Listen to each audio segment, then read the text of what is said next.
But the Gamecocks had a really good season last year and 9-3.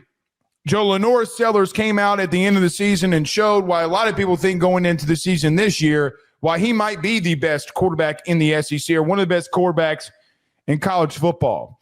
Joe, when we go into the 2025 season, when you look at the University of South Carolina and Shane Beamer and this club with LaNorris Sellers, how do you see things shaking out? What do you think of the Gamecocks? So as I said at the beginning of the show, a little wary of getting possibly yelled at by South Carolina fans. They were on your ass last year. I'm going to make it really hard for you guys in this show to hate me after what I have to say. I'm going to make it very hard, but I'm sure some people will find a way. I think where the positive and the optimism and the excitement should come for South Carolina to replicate a degree of success that they had last year comes from the fact that they have two of the best young players in college football. One player who arguably might be the best at his position in Dylan Stewart, and another who was top 5 at his position in LaNorris Sellers. LaNorris Sellers is definitely the most mobile, best mobile quarterback, best runner in college football, and he's a damn good passer that showed improvement on a week-by-week basis. That to me is something I love when I evaluate quarterbacks and I watch them, is that when they get better every single game, and you see that slow, linear improvement, not the highs and the lows and the peaks and the valleys and the frustrations, but the excitement, it's, can I see you get better every single week and become a frustration? We watched last year their offensive line go through a lot of problems. And LaNorris Sellers proved that he is too damn strong for that to be a problem for him. He's impossible to take down in the pocket. Their run game prevailed despite their offensive line being shaky. I say that to say, Blake, as we dig through their roster in this segment, I think that there are absolutely holes that can hold them back, just like any team has. But when you have two elite players on your roster, sometimes it's enough to catch a spark just like it did last year. So, a team that I probably defended more than anybody down the stretch last year was the LaNorris Sellers-led Gamecocks. I don't think they should have been 9-3. I think that the game from LSU was taken from them in the beginning of the season with the Garrett Nussmeier hit and Emanwari having the pick 6. I think they should have been in the playoff. They were a good enough team. They won enough games to do so. But, Joe, I am a little bit wary like you are on what they could be going into the year. Joe, if you told me at the end of the year they're 9-2 going into the final game versus Clemson, I 1,000% can see it because LaNorris Sellers put this team on his back a year ago and got him there. He got him there. I mean, Joe, what are we going to talk about? Rocket Sanders isn't there. I love the two backs that they brought in during the offseason in Faison and Augusta. I mean, I got to be a little bit honest with you. I think they've done some decent things in high school recruiting. Some really good things with guys like Dylan Stewart. Joe, they've dominated the portal. That when you look at some of the players that they've gotten in some of these positions that they've gotten drafted, if they do this again and they do it, and I understand 2 years ago was really tough. They had a crap load of injuries. The whole offensive line was a mess. Spencer Rattler, whatever. But Joe, they're getting more draft picks selected than almost anybody. I didn't say anybody, but almost. Joe, there gets to a part where they brought in 8 players on defense, and we'll get to that in a minute. But when I look at them offensively, there are a couple of things that I worry about. Not always the personnel. Can Nick Harbor take that next step now that he's given a year over to football? Will he be a better route runner? Joe, if you remember at the end of the year, Nick Harbor was actually being used a little bit more by Dale Loggins than the beginning of the season. Boy, when he quick track, the route running looked like it really improved. How does Mike Shula, who was promoted here as the offensive coordinator, use a guy like LaNorris Sellers? Joe, you have a guy in Dale Loggins who I thought did some magical things and had some magical play calls. Now, it looks like that when your quarterback breaks 27 tackles versus A&M. And no, that's not exaggeration. He broke 27 tackles, Joe, against A&M. But, Joe, I really think that for them to have the success that they're looking to have yet again, LaNorris has got to take off the glasses and go Superman again. If you remember, when he took off the glasses, and this is not a joke, I'm serious. My man turned into Superman. Yeah, hold on. Can we not talk about the glasses? We're not. No. That is such You did this last year. You said you did this last year. Okay, I have no comment. Blake, I have no comment. He went full. Did you really think I wasn't bringing up the glasses again after last year? Blake, if I get yelled at, I said so many nice things to start the segment, and I was okay. Fine, I get my one asshole comment. I made the dumb, really bad joke about the glasses last year, and he started wearing contacts, and he was amazing. I wasn't saying that the glasses were a problem. I was trying to make an awful, dumb joke as an idiot who wears glasses who can't fucking see. I was trying to be funny, and it didn't work. But he suddenly started playing really good when he stopped wearing them. That's all. I'm going to yell at for this. In seriousness, you know I had to bring that back up. But in all seriousness, he did, though. And shit got real. If we're going to be honest, for me, going into the season, there is no quarterback in the country that I am more intrigued by than LaNorris Sellers. It does not exist because of the freakish shit that he does. Joe, is he going to look better as he did at the end of the year? Now, he had some bad throws. He had some bad passes. He was a redshirt freshman. That's the crazy part. We got to realize the kid's young. He's young. Exactly. How does he develop in year two? Bennett returns at receiver. You have some big pieces that you can do. Joe, I think the Dingle kid that they brought in, the tight end from Kentucky, how about this? These were the offers for Dingle coming out of the portal. Texas A&M, LSU, Florida. I mean, you get to a point where you have Texas going after this kid. This was a big win for them. And the way they used Simon a year ago, I thought was very brilliant. You start getting to a place where, Joe, I think that they in the SEC might have the highest ceiling, but the lowest floor. And the reason I say that is because when you go into the portal as much as they had, and if you don't give LaNorris Sellers the ability to do what he does, you had turnover at coordinator, you had so much turnover on defense, Joe, I could see them. If you told me they're 6-6, 7-5, yeah, I could see it. Joe, they're 10-2 knocking on the door of the playoffs because LaNorris Sellers goes off again. Then you didn't watch South Carolina football last year. Yeah. So I like the way that you put that. I think, sadly, there is a little bit of a boom and bust degree with this team. That's why I led in with the things I'm really excited about. Why this team absolutely can be, we'll look at their schedule in a second, but they absolutely can be 10-2. Because we're not, it's very different than if we're talking about some of these other rosters and some of these other conferences that we've talked about being really well-rounded. When you have elite players at the two most important positions, that stuff will carry you. You will win football games. We literally watched it last year with LaNorris Sellers still learning how to be a quarterback and learning how to play the position and learning how to make reads and decisions. He still kicked so much ass that he won them football games with his legs when he was off the mark throwing. And then when he started to get in the rhythm as a passer, he was even more dangerous. That type of natural playmaking ability is a reason why he is likely going to be a top 10 pick in the upcoming draft and why he is one of the best in the country and why he will continue to cause headaches. And when you have an elite edge rusher like Dylan Stewart, if they're, with the interior of their defensive line, moving guys onto the NFL, you're losing Demetrius Knight to the NFL, you're losing Nick Emenwari, you're losing all these bodies, they're going to cause problems for you. But when you have a top 3, if not the best young pass rusher in college football, if you give up a big play, he can get right back for you and turn a 1st and 10 on the 40-yard line into a 2nd and 25. Well, I'm saying that Dylan Stewart could turn it into North sack. My fault. There's just a lot, though, that they are replacing. I've seen a lot of takes out there that have just been they're screwed. There's nothing that they can do. They lost TJ Sanders and Tonka Hemingway, all these guys that were so good, and Kyle Kennard. There's no way to replace that. I think that that's a little bit too reactionary and a little too the sky is falling. We didn't have expectations for them last year, and I stupidly was all in on fuck them. They're down. They're done. They're not going to be able to do anything. I'm not going to make that mistake again.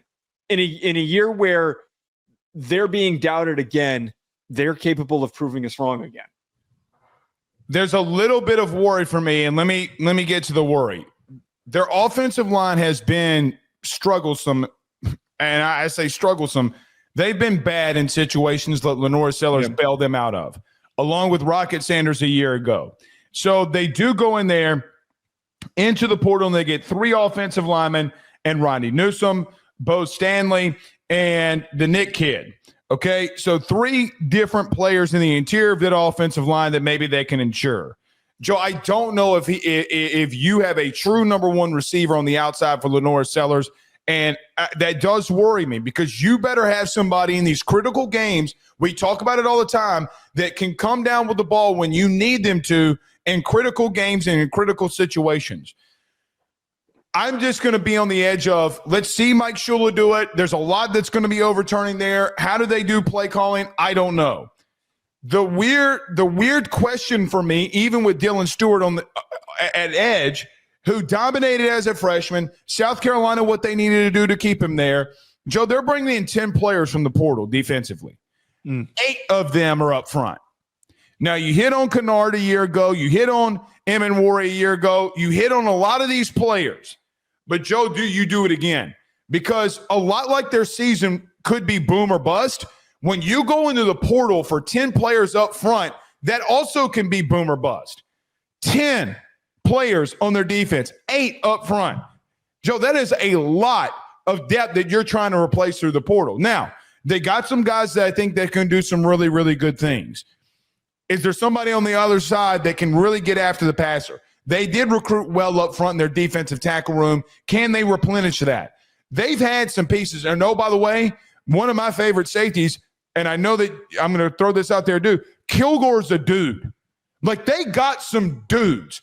Kilgore will come down in that box and light your ass up. And I felt like last year, this team, more than anything, forget the players. They had a lot of elite talent. And you got to have that to win in these big conferences and big games. Joe, they had an attitude. They had an attitude about themselves. If they're going to hit, I just feel like, man, they could do something here. But again, boom or bust. The 8 players just scare me, though, Joe, for them up front. And it should. And I think that there are returning guys at key spots that it goes underrated. You brought up Kilgore is one. The biggest piece with me before we get into their schedule, Nick Harbor definitely is like the biggest priority for me. Their receiver room was fine last year. Nick Harbor has to go from being the best athlete on the field to being the best football player on the field. Yes. There is a world where he could be DK Metcalf good or even better. Like, he's built like him. He's as fast as him, maybe even faster. He is going to be so hard to track down. But the problem is you watch him and it's like the route running's not refined.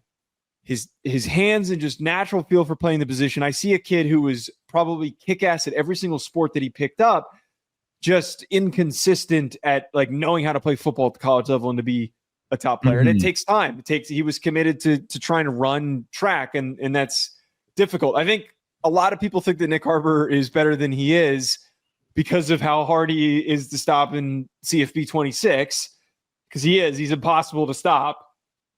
He has a lot of like actual football playing and proving to do before he can live up to that potential. If he lives up to that potential, we're talking about like a 1,200-yard receiver. We're talking about one of the best in the country. That to me could be that final tipping point for this team hitting their potential that we're talking about of them going 10-2. Is he the receiver that is just the freak of athlete that catches the ball against Alabama for a touchdown? Or is the guy at Illinois that we saw at the end of the season, Joe, catch 4 passes for 61 yards? Like, which one is it? If you go to that, and that's actually one of his more productive games too. Like, it is. It's the most productive game he's ever had outside of like touchdowns, which Joe, are just him being a freak show for what it is. Nick Harbor is Nick Harbor for me. I'm putting him on a shelf of his own category for special situations that could or could not happen. Maceo Bennett's got to be the dude. He's got to be the dude. There's got to be some more separation for LaNorris Sellers. And look, Joe, I got to be real with you. Mike Shula worries the shit out of me as a play caller. I mean, the last time we saw Mike Shula calling plays, it didn't go over well. So last time Mike Shula did anything in the SEC where he was really a big deal, it didn't really go that well. So we'll see. We'll see there. Joe, look, I guess we can get to their schedule, but I'm at a place with them. It's either really boom or really bust with me. Go ahead. I know. No, I just I'm going to read the schedule in a second, but I just remembered.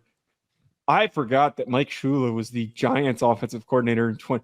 God, he was a shit NFL offensive coordinator. I'm sorry. I was so nice the whole segment. He was such a bad NFL offensive coordinator, man.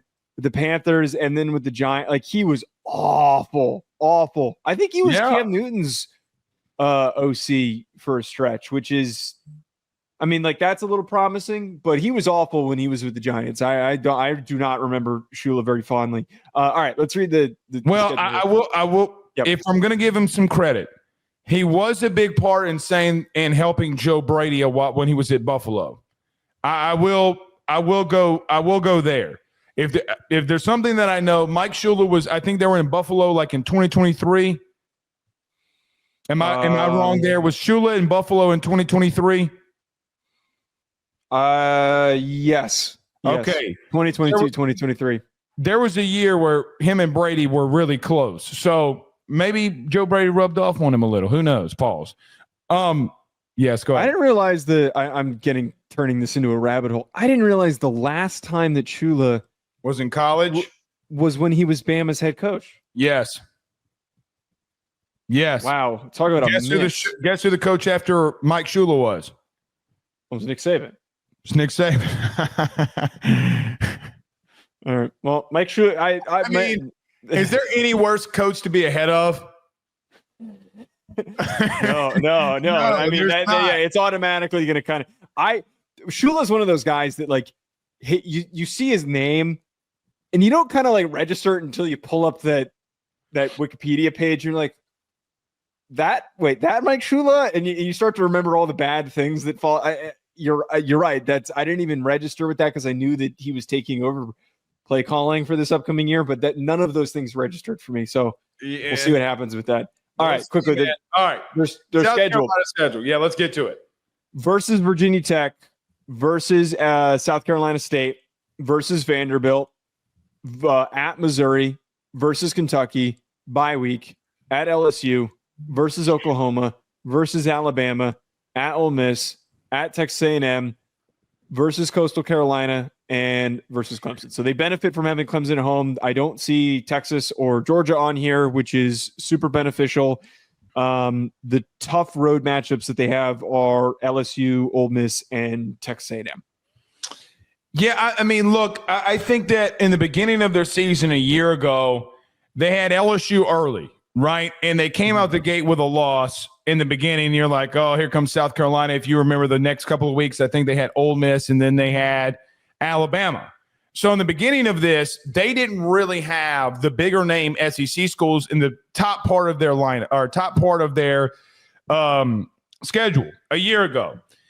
But Joe, they start off in week 2 with Vandy, and that game's at home. So we'll see what Diego Pavia's got up his sleeve. An early little slept-on matchup of quarterbacks. Diego Pavia versus LaNorris Sellers here.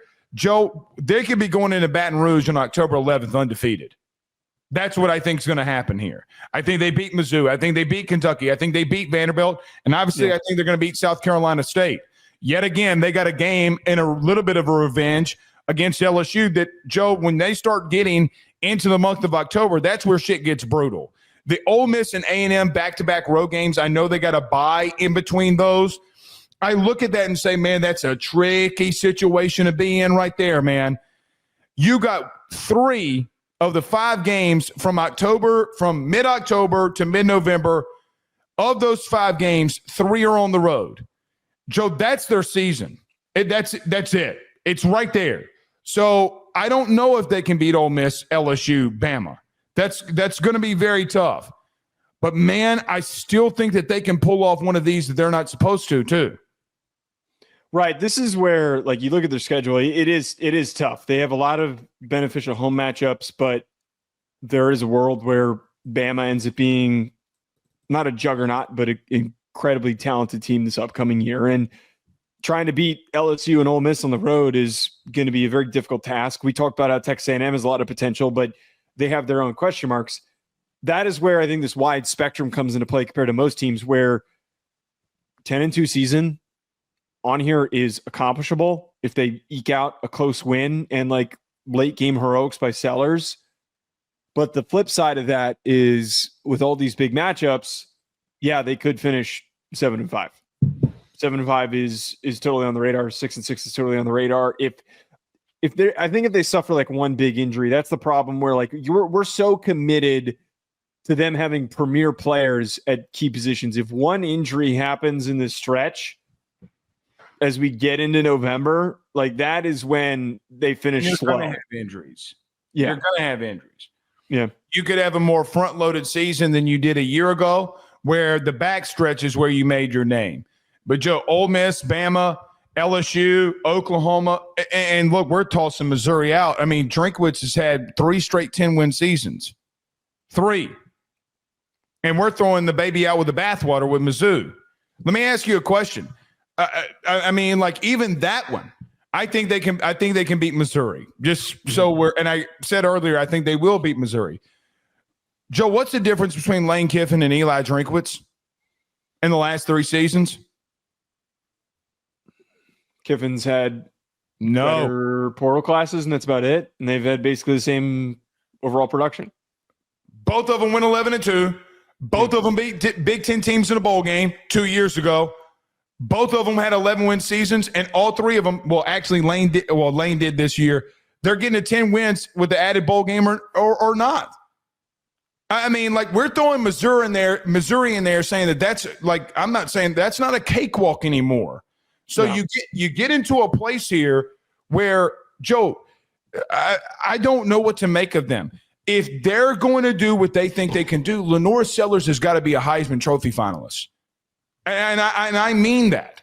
He's got to go off. Because, again, when you're going up against Bama, when you're going up against LSU, when you're going against all these teams, if he doesn't, Joe, I don't know if they have the talent around him for them to overcome when it's all said and done. Yeah. We'll see, though. High expectations. High expectations.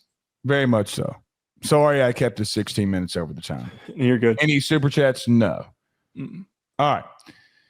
Good show. Sorry we argue about it's a fun segment. Things.